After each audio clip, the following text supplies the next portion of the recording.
Well, hi everyone, it's me. And today, thought experiments. What if you pass away and God asks you, how was your experience in heaven? So you're trying to tell me that Earth equals to heaven? Interesting. Well, let's get started.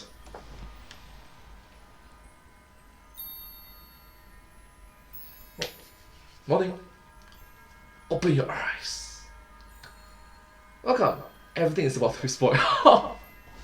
Sorry. Come on in. Welcome to the Theory Place. Theory Place. My dad looks so old right now with the grey hair. Really very bad. Hello, Internet. Welcome to Film Theory. Hello, Internet. Welcome to Film Theory. Hello. The greatest forking show on the whole Dame Helen Mirren internet. I know we're all children of digital video and streaming services at this point, but sometimes traditional TV surprises us and produces something that is really special.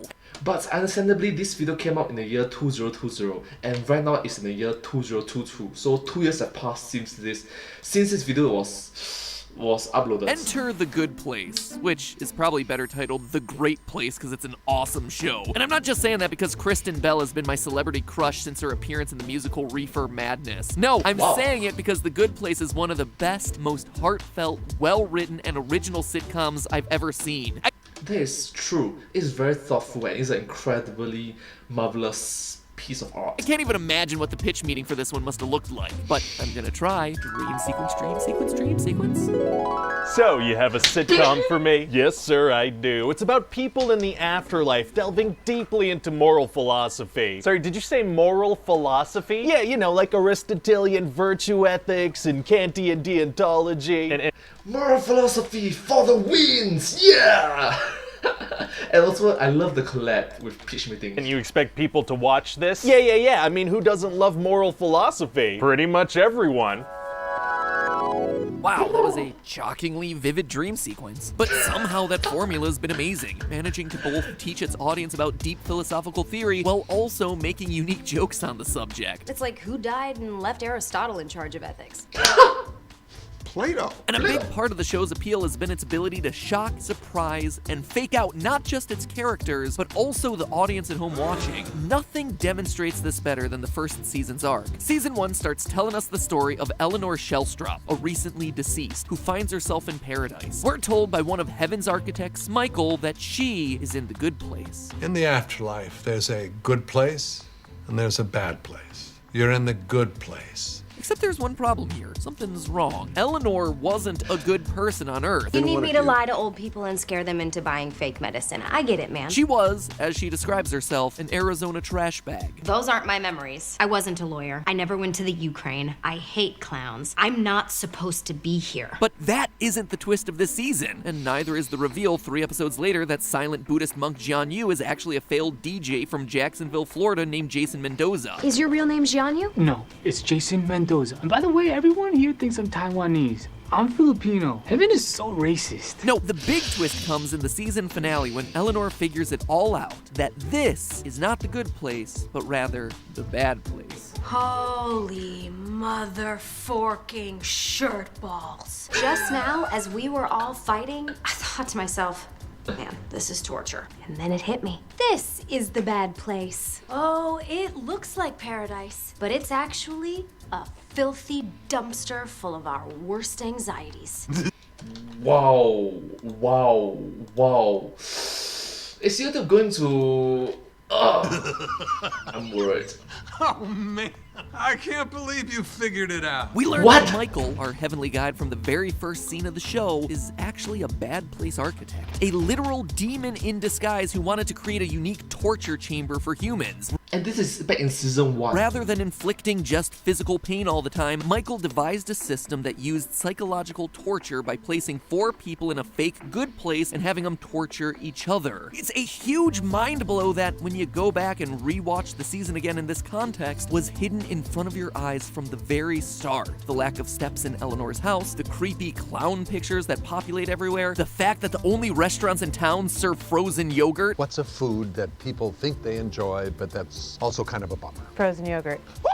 And that's only one of several massive reveals that occur throughout the series. It's a smart show, one that's a bit bigger brained, and it holds its cards close to its chest. So close, in fact, I believe that there's one final reveal the show has left for us to discover. True, the last episode of The Good Place just aired, and yes, I wept ugly, ugly tears at Chidi's Waves on the Sand speech, but through it all, I also remain skeptical, because if you look at the series as a whole, even up to its very final episode, it's pretty clear that this show wasn't just the tale of 4 humans and a heck demon learning moral philosophy and becoming better people. No! This show, from chapter 1 all the way through chapter 53, has always been the story of one man's eternal torture. That's right. While we were all watching Eleanor and her friends trying to get out of the bad place and save the afterlife, what we were actually witnessing was Michael's torture. This isn't Eleanor's afterlife, it's his. Okay, so you're trying to tell me that the main character is actually just Vivid. Is that correct? This is Michael's eternal suffering. He's the real one in the bad place in this series. And if I'm wrong, well then, that's just a big old pile of bullshit. If you follow Michael's journey throughout the series, you clearly see that it's a repeated string of failure and insecurity. Even before the humans come into his neighborhood, he's already freaking out. That was the last pudding shop. No, wait. Oh, this is all wrong. Pudding won't work. Whoa, I'm way out on a limb here.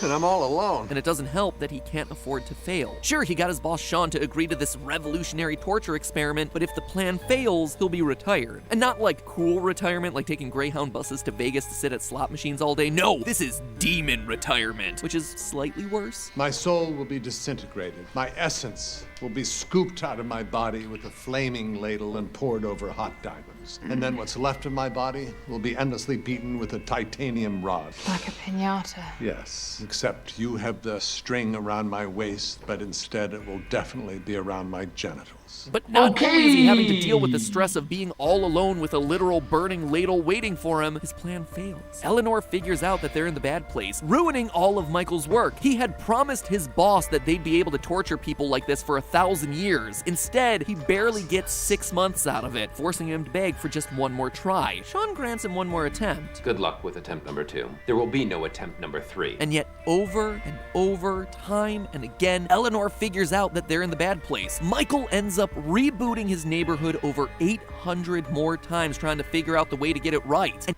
So it's something similar to the Matrix, in which they have to restart again and again and again and again, right?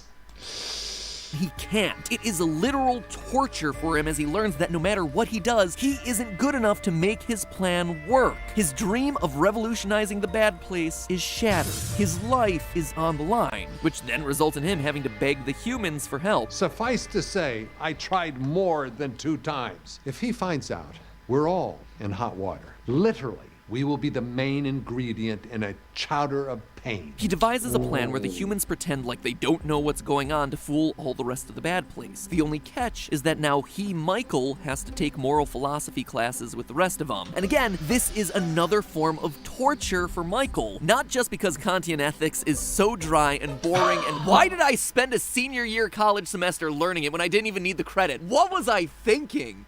Well, Pat, like, it's educational. Room for improvements.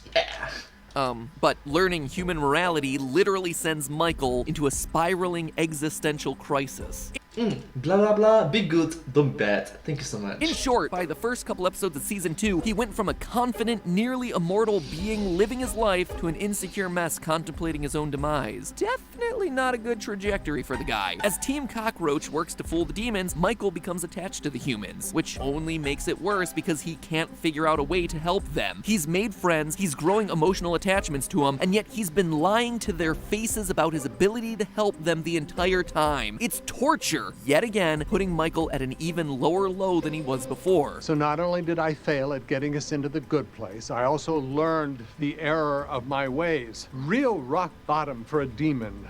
I'll tell you. And it just doesn't get any better for him. For the final 2 seasons, there is literally no one in the universe willing and able to help him save himself and the humans. When he learns that there's a problem with the Afterlife's point system, he petitions the accountants to help. They don't. Neil, be logical. The bad place has hacked your system. No, it hasn't. How dare you? When he calls on the leadership committee of the Good Place trying to lay out the problems with the system, they again are useless. Michael, we have rules, procedures. We're the good guys. We can't just do stuff. Even after Michael overwhelmingly proves that humanity has the capacity for self-improvement in the final season, the intergalactic judge's verdict is that humanity needs to be wiped clean. You came to me and said the point system was flawed, and I've come to the conclusion that you're right. We did it! Now, in terms of how we handle this moving forward, obviously, Earth is canceled. All humans on Earth and in the afterlife will be extinguished. And we will start the entire human race over from scratch. Then, even when he finds a solution to that problem, someone better than him takes over and removes his sense of purpose. I had to roll a rock up a hill over and over. And then Vicky comes along with this rock lifter thing and just lifts it to the top of the hill. Who am I if the rock's gone? Not even the Good Place is a safe place for Michael. Michael eventually earns his way to heaven and is greeted by the Good Place Leadership Committee, only to then immediately be swindled by them. Now you are officially in charge of the Good Place. I'm sorry, in charge? Yep, you're the boss now. That was all legally binding, and we all quit effective immediately. What? So it's all your problem now. Don't try to find us. No take-backs. Okay, bye-bye. Yet again, Michael is faced with a seemingly impossible problem. How do you make eternity palatable for the people living there? Paradise isn't paradise if it goes on forever. It just becomes mind-numbing and boring. It's a problem that the Good Place Committee couldn't solve, and so they just dump their problems onto, you guessed it, Michael. I think this quote from his former boss, Sean, sums things up best. You won, and you still somehow failed. Classic. The long and short of it is that time and time again throughout the series, Michael is put into impossible situations and is given zero help. So technically speaking, he is being tortured in a sense. Wow. Given his dream job opportunity, only to see his ideas fail hundreds of times with his life on the line. He forms emotional bonds with people on the premise of lies. He becomes aware of and immediately scared by his own ability to die. He's trapped in a perpetual cycle of ineffectual bureaucracy. Even the arbiters of heaven themselves dump their problems onto him. It sucks for Michael constantly in this show, and it never once lets up. That is the type of torture that Michael was trying to create for his human subjects, but in reality, it's just him undergoing it the entire series. Add to that all the small little inconveniences, like demons being uncomfortable in their human skin suits. Those suits are really itchy for us. Every part of my body's either too dry or too wet. I gotta say, it took me a long time to get used to the hanging bits. Gross. Get your mind out of the gutter, Eleanor. I was talking about my testicles. And it's clear that Michael is miserable the entire time. But what's really suspicious is that Michael is never retired. You see, he is captured. There are multiple opportunities for him to be dispatched with, and yet he never is. In fact, the whole retirement thing is just a bunch of smoke and mirrors. Retirement is a spectacle. Everyone would see the flaming ladles go down your throat, then they'd ask me what you did. I don't need that kind of scrutiny right now. It's an odd wrinkle of the show that gets explained away if Michael is actually the person in the bad place getting tortured. You see, he finds himself in a catch-22. They can't kill him because he's being tortured. It would be the end of his eternal torment. So instead, they scare him with the prospect of retirement until he gets too close to it, at which point they need to make up some excuse to delay it and get him back on track with the ceaseless misery. And wouldn't you know it, it's the exact same loophole that helps Eleanor figure out that the humans are trapped in the bad place. They're never gonna call a train to take us to the bad place. They can't, because we're already here. This is the bad place. And here's my favorite part. Like all the best twists in the series, the show outright tells us what it's doing. In Season 3, Episode 7, Eleanor outright predicts this. Maybe there's a mega demon who built a torture chamber for demons, and this whole thing is just him torturing you. Oh my gosh!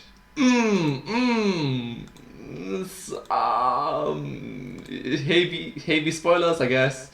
Sorry. When I first saw this episode, I thought, oh, dip, they wouldn't actually call attention to a major plot twist like this, except they totally would. Way back before anybody knew what was going on, in the very first episode of the show, Eleanor practically guesses what's really going on. My parents were divorced when I was a kid. They're probably in the bad place. Maybe they're being used to torture each other. It would work. And they don't just pull that trick once, they do it twice. I think we might be in an alien zoo or on a prank show. No, Jean, you were dead. They even call back to it after the big reveal to show off how clever they were. Oh, dear, Eleanor, I told you. You're so clever, Matt Pat. That first night that we were in a prank show. Oh, yeah. You did. Great job, man. So it seems like The Good Place, the show, is in the habit of giving up the ghost before we know what's going on. But this time, we have enough information from which to draw our own conclusions. Fool me once, shame on you. Fool me twice, well, I'll probably just wind up doing another episode on the topic. Now, Oh, you did.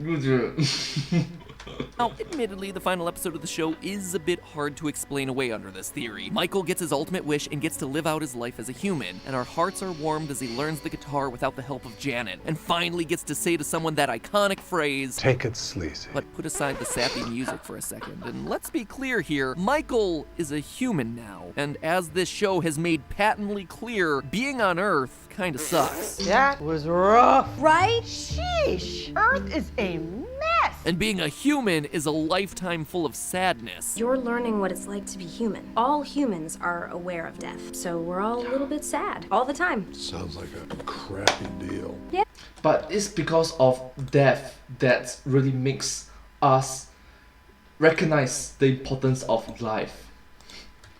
Yeah, it is. Not only that, but he loses all of his friends. At the end of the show, he sees all of his friends leave and become space dust. He's separated from Janet. Sure, he'll meet new friends now, but when he returns to the afterlife, all his new friends will eventually dust as well. He'll perpetually see people he cares about leave and leave and leave, but he never can. It's only a matter of time before he breaks. In short, Michael's existence is one of ceaseless torment, insecurity, and constant disappointment. He's perpetually forced into positions where he's the only one who can solve a problem, and even when he does, someone steps in and does it better than him. Even heaven itself tricks and abandons him to figure out an eternity of unsolved problems, which in and of itself is pretty darn suspicious since, you know, it's heaven. Probably shouldn't be doing stuff like that there. Any way you slice it, it seems like Michael is the one in the bad place here. If the bad place is truly a place of ceaseless misery and torment, well, that is Michael's experience throughout the course of this show. But it all wraps up happily ever after, right? He gets to be human, a creature that is always uncomfortable, always sad,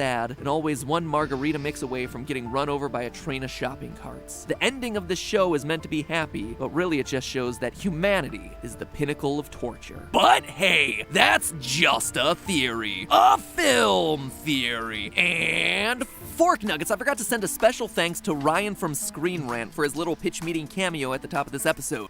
Thank you so much, Ryan. If you enjoyed that, or heck, this theory, then make sure to check out him and his series Pitch Meeting over on that channel. Link is right on screen right now. They have over 100 pitch meetings for you to binge and enjoy like I have multiple times. And hey, if you did like this episode, let me know. Honestly, I have another really good idea for another Good Place theory, but wasn't sure if you guys would actually care about this show at all. So let me know if that was fun for you. And with that, my friends, I'm off. Keep it sleazy, guys. I wanted to eat a saltine. Pretty dry and too salty. Going out on a real low note here.